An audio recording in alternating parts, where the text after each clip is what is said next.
The Sunday brunch table at the Harrison family estate gleamed with inherited silver and fresh flowers that cost more than most people's weekly groceries. I sat in my usual spot, the chair closest to the kitchen positioned so I could help serve when needed, cutting my omelet into small, precise pieces. "Sophie, more coffee," my mother Diane commanded without looking up from her phone, where she was scrolling through photos of her upcoming Mediterranean cruise. "And this time use the French press. Yesterday's pot tasted like dishwater." "Of course, Mom," I said softly, standing to retrieve the carafe. My older brother Marcus lounged across from me, his tailored suit probably worth more than my monthly rent. At 35 he'd perfected the art of looking important while doing very little. "So Sophie's still working at that. What is it again?" "Community Credit Union." "Regional Federal Credit Union," I corrected gently, pouring Mom's coffee with steady hands. "I'm a loan officer." Right, Marcus said with a dismissive wave. "Very quaint. While you're approving car loans for school teachers, I just closed a $3 million real estate deal." My sister Victoria snorted into her mimosa. "A loan officer. God, Sophie, you have an economics degree from Georgetown and you're working at a credit union. Do you know how embarrassing that is when my friends ask what my sister does?" "I like helping people," I said quietly, returning to my seat. "Helping people," Dad, Robert Harrison, repeated with barely concealed disdain. He'd built Harrison Properties from a single commercial building into a regional empire, and he measured success exclusively in net worth. "At 32, you should be building wealth, not helping people qualify for mortgages they can barely afford." I nodded, taking a small bite of omelet. I'd learned years ago that arguing only made these brunches longer. "Speaking of wealth," Mom said brightly, setting down her phone, "your father and I made an executive decision about your finances, Sophie. We've been monitoring that savings account you've been squirreling money into, the one you opened when you were 25, and frankly it was just sitting there doing nothing." Something cold settled in my stomach. "What do you mean monitoring? You made me co-signer when you opened it, remember?" Mom smiled like she was explaining something to a child. "You wanted my help setting it up because you were worried about doing it wrong." So sweet. I did remember. 7 years ago, fresh out of Georgetown and naive, I'd asked Mom to help me open a high-yield savings account. I'd been intimidated by the financial terminology and she'd seemed so helpful, so maternal, a rare moment of bonding I'd cherished. "What did you do?" I asked, my voice barely above a whisper. Dad leaned back in his chair with the satisfaction of someone about to deliver good news. "We emptied it. Every penny. And before you panic with your usual melodramatics, we invested it properly. Marcus has a development opportunity in the Riverside district. Luxury condos, very promising, and we used your savings as part of the family's investment stake." The room tilted slightly. "You took my money?" "We invested your money," Marcus corrected. "There's a difference, sophomore.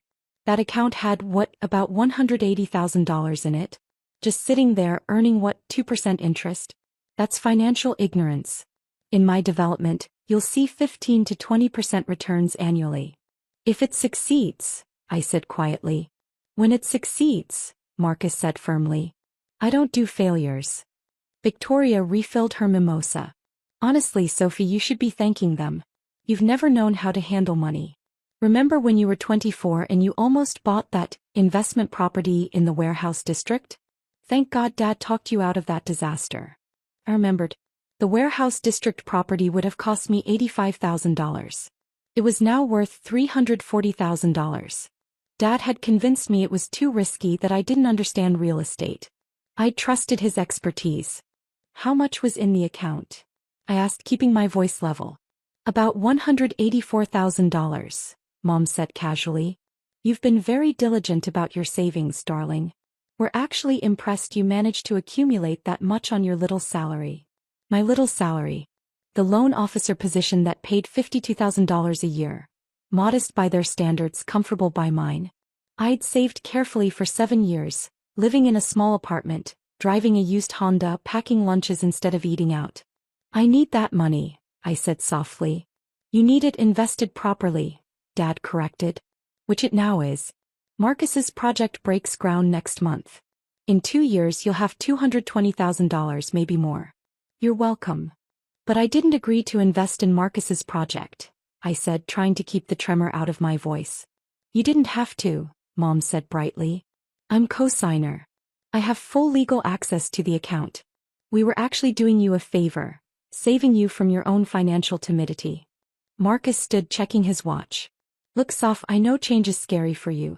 You've always been the cautious one, the one who plays it safe. But sometimes family has to push you toward better opportunities. In a few years you'll thank us. I needed that money for something specific. I tried again, my voice barely audible. For what? Victoria laughed. Another used car? A slightly less depressing apartment? Sophie, you live like a college student. You've never understood wealth building. That's why Dad and Mom are helping you. Dad stood, signaling the end of the discussion. The papers are already signed. Marcus's LLC now holds your investment along with the rest of the family's contributions. You're officially a stakeholder in Harrison Riverside Development. Congratulations. You made me a stakeholder without asking me? We made you a stakeholder despite yourself, Dad said, his tone final. Now if you'll excuse me, I have a tea time. Sophie, clear the table when you're done. Your mother and I are meeting the travel agent about the cruise this afternoon. They left me sitting there, surrounded by empty plates and the wreckage of my carefully constructed financial independence. I cleared the table mechanically, my hands steady despite the panic building in my chest. In the kitchen, loading the dishwasher with china that cost more per plate than I spent on groceries in a week, I let myself process what had just happened. $184,000. 7 years of saving. Gone.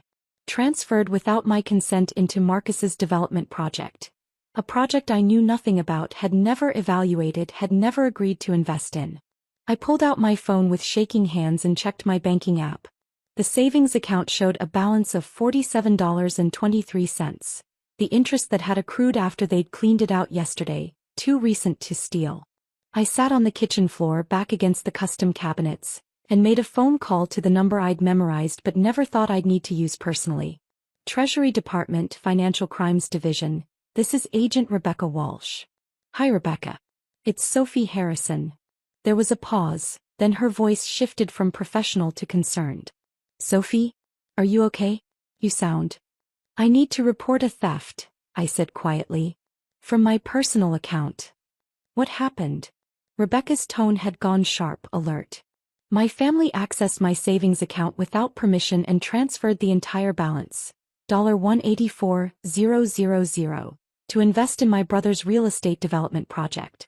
My mother was co-signer from when I opened it 7 years ago. They used that access to empty it. Another pause. Sophie, tell me this isn't the account I think it is. It is, I confirmed. Account number ending in 7734.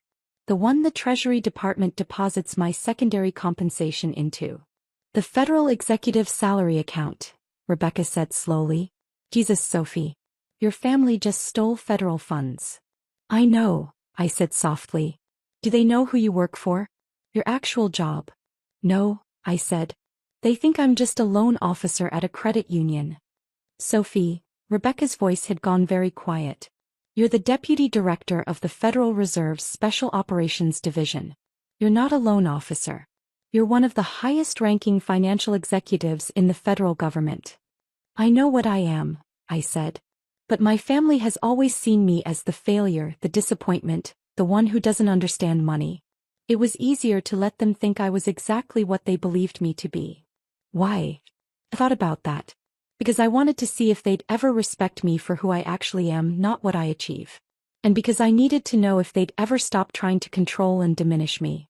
I took a breath. I have my answer now. What do you want to do? Rebecca asked. I want to file a formal complaint with Treasury's Financial Crimes Division, I said. They stole federal executive funds. That's a felony. Multiple felonies, actually. Are you sure? Rebecca's tone was gentle. This is your family, Sophie. Once we start this investigation, it can't be stopped. Federal jurisdiction doesn't care about family dynamics. I thought about 7 years of Sunday brunches. 7 years of casual dismissals, condescending comments, being treated like I was too stupid to understand my own finances. 7 years of watching them spend money ostentatiously while mocking my modest lifestyle. A lifestyle I maintained because my actual salary and benefits were confidential federal compensation that I couldn't openly discuss. I'm sure, I said. They need to learn that actions have consequences. Okay, Rebecca said. I'm going to need you to come to the office tomorrow morning. Bring all documentation, account statements, any communications with your family about the account, everything. We'll open a formal investigation. Thank you, Rebecca. Sophie. Her voice softened. For what it's worth, I'm sorry. Family should be better than this. Yes, I said quietly. They should be. I finished cleaning the kitchen, then drove back to my depressing apartment. A modest 2-bedroom in a quiet neighborhood that cost $1,200 a month when I could easily afford 10 times that. But federal executives at my level were required to maintain operational security, which meant living below my actual means and maintaining a cover identity for protection. The credit union job was real. I worked there 2 days a week maintaining my cover and genuinely helping people with loans. The other 3 days I worked at the Federal Reserve's Classified Operations Center, overseeing financial crime investigations, monitoring systemic banking risks, and coordinating with international financial regulatory agencies. My family knew nothing about any of it. Monday morning I met Rebecca Walsh at the Treasury building downtown. At 45, she'd been investigating financial crimes for 20 years and had a reputation for being thoroughly, relentlessly competent. Coffee first, she said, handing me a cup as I entered her office. Then we deal with the felony your family committed. I sat down, cradling the warm cup. Tell me honestly, how bad is this? Very bad, Rebecca said bluntly. Your mother accessed an account without the primary account holder's permission and transferred federal executive funds to a private investment vehicle. That's theft of federal property, wire fraud, and potentially money laundering if we can prove they knew the source of the funds. They didn't know, I said. They genuinely think it was just my savings from a credit union salary. Their ignorance might reduce their culpability slightly, but it doesn't eliminate it, Rebecca said. Federal law is clear. Unauthorized access to federal executive accounts is a serious crime, regardless of intent or relationship. She pulled up a file on her computer. I pulled your records this morning. Your primary salary as deputy director is $185,000 annually. You also receive classified compensation for your oversight role in international banking security operations. That's the money that was going into the savings account, correct? Correct, I confirmed. The classified compensation is deposited monthly into that account. It's structured as a secondary income source to maintain my cover identity. About $2,100 per month after taxes. Which over 7 years would accumulate to. Rebecca calculated quickly, approximately $176,000, plus interest. The $184,000 in the account matches that timeline perfectly. She turned her screen toward me. Sophie, this account is flagged in federal systems as a protected executive asset. The moment your mother made that transfer, it triggered automatic alerts in 3 different agencies: Treasury, Federal Reserve Security, and FinCEN. I didn't know it would trigger alerts, I admitted. That's because you never needed to know, Rebecca said. Executive protection protocols are automatic. When someone accesses and drains a federal executive account, the system assumes it's either a security breach or a financial crime. Either way, it gets flagged immediately. He pulled up more files. As of this morning, we have a joint task force investigation opened. Treasury Fraud Division, FBI Financial Crimes Unit, and Federal Reserve Security. Your brother's development company is already under scrutiny. That was fast, I said quietly. Federal executive protection is taken very seriously, Rebecca said. If someone can steal from a deputy director of the Federal Reserve, what does that say about our security protocols? This isn't just about your money, Sophie. It's about institutional integrity. What happens next? Next, I take your formal statement. Then we execute search warrants for your mother's banking records, your brother's development company, and any other financial instruments where your money might have gone. We'll freeze assets, interview witnesses, and build a case. She paused. Sophie, your family is going to find out who you really are. There's no way to investigate this without revealing your actual position. I know, I said. I'm ready. The statement took 2 hours. Every detail of the Sunday brunch conversation, The history of the account, my mother's role as co-signer, the unauthorized transfer. Rebecca recorded everything, her expression growing more grim as the story unfolded. One more thing, she said when we finished. Do you want to press charges personally or leave it to federal prosecution? What's the difference? Federal prosecution happens regardless. They stole federal funds, so the government has standing to prosecute. But you can also file personal charges for theft and fraud. It makes the case stronger and ensures they can't claim this was just a family misunderstanding. I'll file personal charges, I said firmly. They need to understand this wasn't a misunderstanding. It was theft. Rebecca nodded approvingly. Good. I'll prepare the paperwork. As I was leaving, my phone rang. Marcus. Sophie, we need to talk, he said, his voice tight with stress. Something weird is happening. The bank called this morning and said they're freezing the development company's accounts pending a federal investigation. Do you know anything about this? Yes, I said simply. Yes. What do you mean yes? Why would you know about a federal investigation into my company? Because I triggered it, I said calmly. When you and Mom stole $184,000 from my account, you stole federal executive funds. That's a felony, Marcus. Multiple felonies, actually. There was a long silence. What are you talking about? Federal executive funds? Sophie, you work at a credit union. I work at a credit union 2 days a week, I corrected. As cover. My actual job is Deputy Director of the Federal Reserve's Special Operations Division. That savings account you raided was where my classified compensation was deposited. You didn't steal my personal savings, Marcus. You stole federal property. That's not possible, Marcus said, but his voice had lost all confidence. You're a loan officer. You live in a shitty apartment. You drive a 2015 Honda. I maintain a cover identity for security reasons, I explained patiently. Federal executives at my level are required to live below their means and maintain operational security.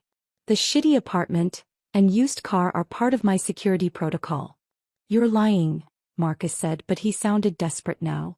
This is some kind of trick. Call the Federal Reserve's main number, I said. Ask for Deputy Director Sophie Harrison's office. They'll confirm my employment. Or wait a few hours. Treasury agents will be at Mom and Dad's house this afternoon with a search warrant. A search warrant? His voice had gone up an octave. Sophie, this is insane. We're family. We were trying to help you invest better. You were trying to control me, I corrected. You've spent my entire adult life treating me like I'm incompetent with money, dismissing my career, mocking my lifestyle. You never once considered that maybe I knew exactly what I was doing. But I need to go, Marcus. Treasury agents are waiting for me. I suggest you call a lawyer. A good one. Federal theft charges carry serious penalties. I ended the call. Rebecca was waiting by her car. That sounded satisfying. It was, I admitted. Is it wrong that I enjoyed that? Not even a little bit, Rebecca grinned. Come on. We've got search warrants to execute. The Harrison family estate looked exactly as it always did. Immaculate, expensive, intimidating. 3 black SUVs with federal plates were parked in the circular driveway. Agents in windbreakers with Treasury printed on the back were gathering near the front door. Mom answered the door in her tennis whites, her expression shifting from confusion to irritation. Sophie? What's going on? Who are all these people? Mrs. Harrison, Rebecca stepped forward, holding up her credentials. I'm Special Agent Rebecca Walsh, Treasury Department Financial Crimes Division. We have a warrant to search your home and seize any documents related to account number ending in 7734 and Harrison Riverside Development, LLC. Mom's face went pale. I don't understand. Sophie, what is this? This is the consequence of stealing federal funds, Mom, I said quietly. Dad appeared behind her, his golf clothes suggesting he'd just returned from the course. What the hell is going on here? Another agent stepped forward. Mr. Robert Harrison? I'm Special Agent Chen, FBI. We have some questions about unauthorized access to federal banking accounts and potential wire fraud. Wire fraud? Dad's face turned red. This is ridiculous. Sophie, what did you do? I reported a crime, I said. You and Mom stole $184,000 from my account without permission. That account held federal executive compensation. You committed multiple federal felonies. Federal executive compensation?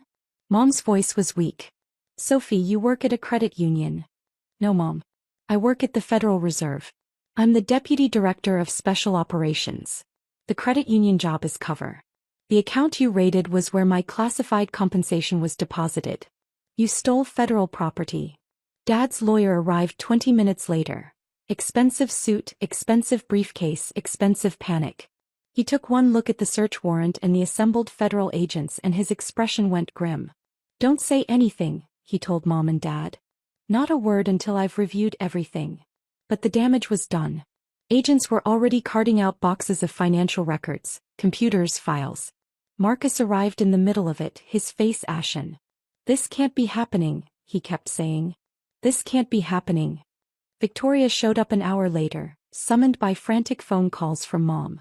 She took one look at the federal agents processing the house and turned to me. You did this, she said, her voice shaking. You called the feds on your own family. I reported a crime, I said calmly. Mom and Dad committed theft and wire fraud.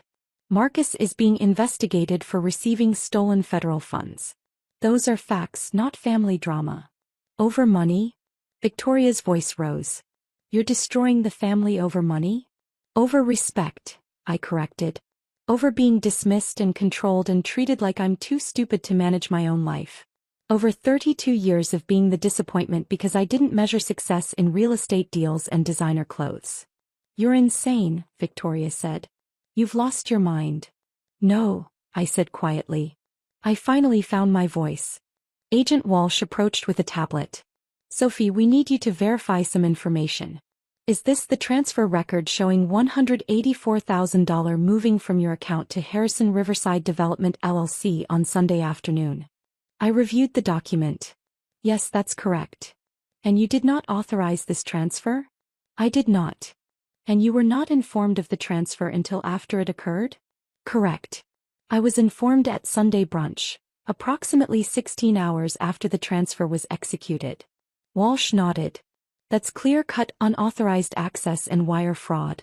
Thank you. Dad's lawyer was having an intense conversation with him and Mom on the front steps. I could see Dad's face getting redder, his gestures more agitated. The lawyer kept shaking his head. Finally, the lawyer approached Agent Walsh. My clients would like to return the funds immediately. This was a misunderstanding. This was a federal crime, Walsh interrupted. The funds will be returned as part of the investigation, but that doesn't eliminate criminal liability. Your clients accessed a protected federal account without authorization and transferred federal property. The FBI is also investigating potential violations of the Computer Fraud and Abuse Act, since the transfer was executed electronically without proper authorization. Computer fraud? The lawyer looked sick. Look, these are respected members of the community. Robert Harrison built Harrison Properties from nothing. They didn't know they were accessing federal funds. Their knowledge of the source is irrelevant to the unauthorized access charge, Walsh said firmly. They accessed an account they didn't have permission to access and stole money that didn't belong to them. That's theft regardless of whose money it was. Marcus's lawyer had arrived. Younger, hungrier, less experienced. My client was merely the recipient of an investment from family members. He had no knowledge of any impropriety. Your client accepted and deposited $184,000 of stolen federal funds, Agent Chin said. That makes him complicit in money laundering at minimum. We're also investigating whether he knew or should have known the funds were obtained illegally. He didn't know. Marcus protested. How could I know? Sophie works at a credit union. Sophie maintains a cover identity for security reasons, Chin corrected. But you didn't verify the source of the funds before accepting them. That's a due diligence failure that could constitute reckless disregard for the law. Victoria was crying now, big dramatic sobs. You're destroying us. Over what? Hurt feelings. Because we don't take you seriously. Because you committed crimes, I said simply. You stole. That's not hurt feelings, Victoria. That's felony theft. Agent Walsh's phone rang. She stepped away, had a brief conversation, then returned with a satisfied expression. That was the U.S. Attorney's office. They're filing formal charges. Diane Harrison and Robert Harrison will be charged with unauthorized access to federal accounts, wire fraud and theft of federal property. Marcus Harrison will be charged with receipt of stolen property and potential money laundering. Arraignments are scheduled for Thursday morning. Mom collapsed into a deck chair. I don't understand. We were helping her invest. How is that a crime? You took money without permission, Walsh explained with surprising patience. The fact that you intended to invest it doesn't matter. You accessed an account you didn't have authorization to access and took money that wasn't yours to take. That's theft, Mrs. Harrison. The federal designation just makes it worse. Dad found his voice. Sophie, please. We can fix this. We'll return every penny plus interest. You can drop the charges. I can't drop the federal charges, I said. Those belong to the government. You didn't just steal from me, you stole federal executive funds. The Treasury Department has to prosecute that to protect institutional integrity. But the personal charges, Dad pressed. Your personal complaint. You could withdraw that. I could, I agreed. But I won't. Sophie, please, Mom begged. We're your family. Family doesn't steal from each other, I said quietly. Family doesn't dismiss and demean and control each other. Family respects boundaries and choices and autonomy. You've done none of those things for 32 years. We were trying to help you, Mom insisted. You were trying to control me, I corrected. There's a difference. The search concluded around 6 p.m. Agents had removed dozens of boxes of records, multiple computers, and had frozen several accounts pending investigation. Marcus's development project was dead. No bank would touch it with an active federal investigation. Agent Walsh approached me as I was leaving. Your family is facing serious charges, Sophie. Wire fraud alone carries up to 20 years. Combined with the other charges, they're looking at significant prison time if convicted. Will they be convicted? I asked. Almost certainly, Walsh said. The evidence is clear. They accessed your account, took your money, transferred it without permission. That's textbook theft. The federal designation makes it aggravated theft. And they did it electronically across state lines, which triggers the wire fraud statute. It's an easy prosecution. What about a plea deal? Possible, Walsh acknowledged. First-time offenders, no violence, willingness to make restitution.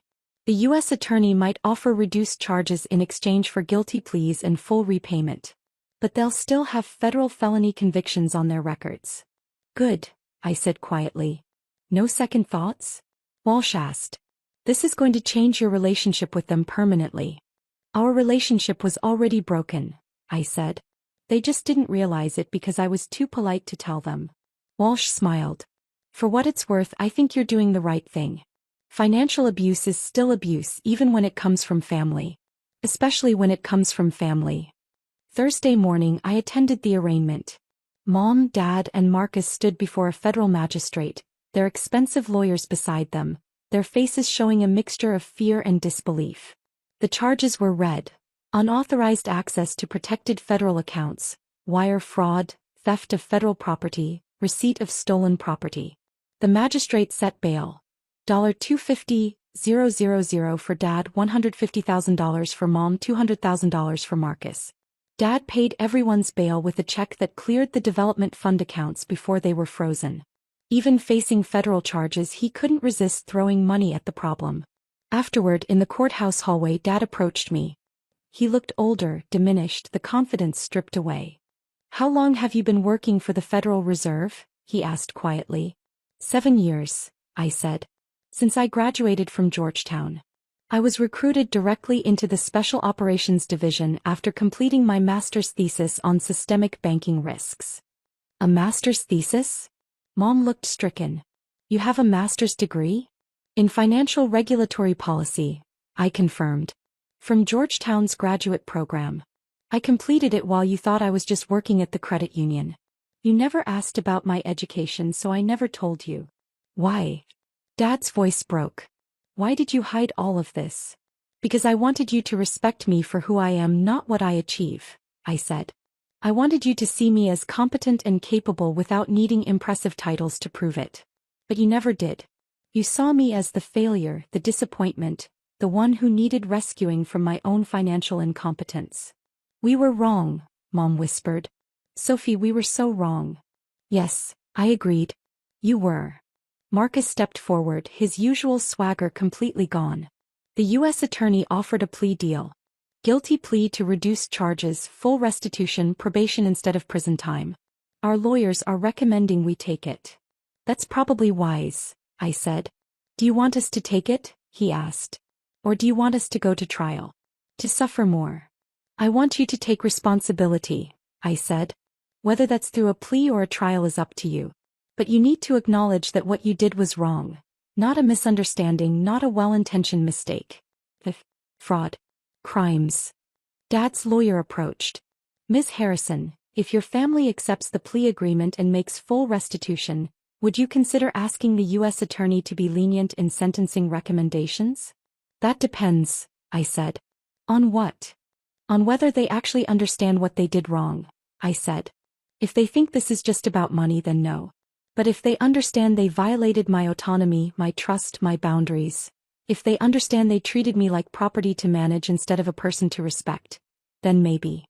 I looked at my family, 3 people who'd spent decades making me feel small, inadequate, less than.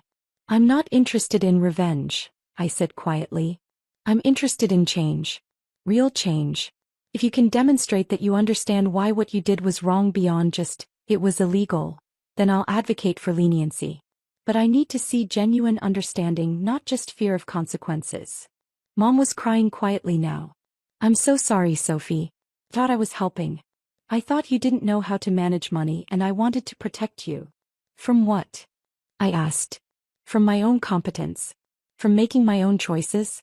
Mom, I'm a deputy director of the Federal Reserve. I oversee billion-dollar financial crime investigations. I coordinate international banking regulations. I've testified before Congress about systemic financial risks. And you thought I needed you to rescue me from my own timid financial decisions. The full weight of it seemed to finally hit her. Oh my God. I've been living below my means intentionally, I continued. The modest apartment, the used car, the careful spending, those weren't signs of financial incompetence. They were security protocols required by my position. I couldn't live ostentatiously because that would compromise my cover identity and potentially endanger me. Endanger you? Dad looked stricken. Your job is dangerous? I work in financial crimes, I said. I investigate organized crime, money laundering, terrorist financing. Yes, it can be dangerous. That's why I maintain a low profile. That's why my salary is structured as classified compensation. That's why I've never talked about it. And we never asked, Victoria said quietly. She'd been silent throughout the arraignment, but now she spoke. We never asked about your life because we'd already decided what your life was. We wrote the story and cast you as the failure, and we never bothered to check if the story was true. No, I agreed. You didn't. The lawyer cleared his throat. Ms. Harrison, if your family accepts the plea deal, makes full restitution and participates in family counseling to address the underlying issues, would that demonstrate the kind of understanding you're looking for? Family counseling? Marcus looked skeptical. You need it, I said bluntly. All of you. You need to understand that respect isn't conditional on achievement, that love doesn't come with conditions, and that controlling other people's choices, even with good intentions, is wrong. We'll do it, Mom said quickly. Whatever it takes. Sophie, will do whatever it takes. I looked at Agent Walsh, who'd been observing from a respectful distance.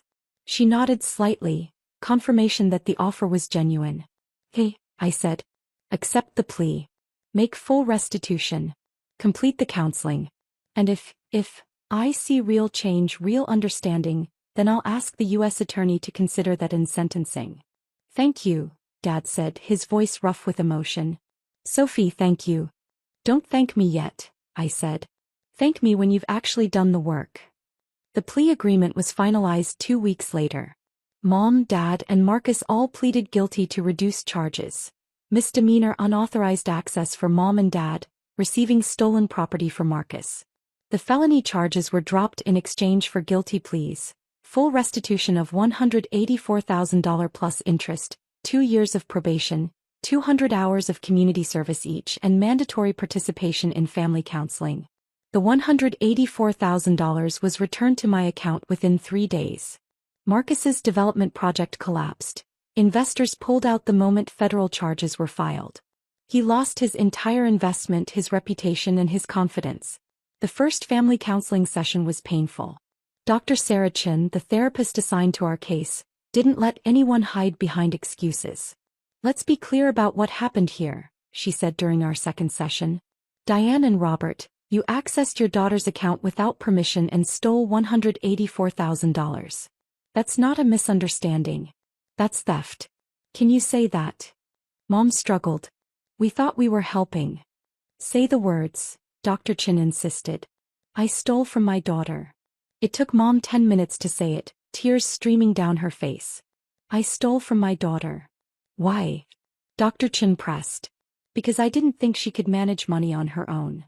"Why didn't you think that?" Because she didn't live the way I thought successful people should live. She lived modestly. She didn't show off. She didn't talk about her achievements. I thought that meant she wasn't achieving anything. But it actually meant she was achieving things you couldn't even comprehend," Dr. Chin said.